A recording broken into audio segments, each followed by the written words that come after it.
كتير في الجلسات بييجي لي الزوجين وبيقولوا لي إحنا يعني إحنا ما بنتخانقش ولا بنتصالح ولا زعلانين ولا فرحانين، والحياة فترة جدًا، فأقول لهم طب يعني ما بتتكلموش مع بعض؟ لا أصل أنا لو كلمتها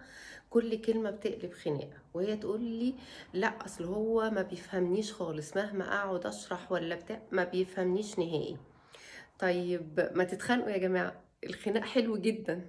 الخناق حلو جدًا أحسن بكتير من الخَرَس الزوجي، أحسن بكتير من إن أنتم تبقوا قاعدين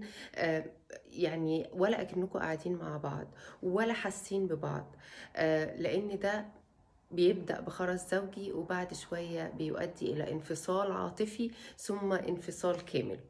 الفكرة إن إحنا نتعلم إزاي نختلف، إزاي نتخانق، الخناق نفسه أو الاختلاف ما بيخوّفناش، إننا ما أفهمكش أو أنت ما تفهمنيش ده ما يرعبنيش، المخيف إن إحنا نجرح بعض أثناء الخناق أو أثناء الخلاف، فلو سمحتوا ما تخافوش من الخناق، ولكن اتعلموا إزاي تتخانقوا بطريقة ما تجرحوش فيها بعض.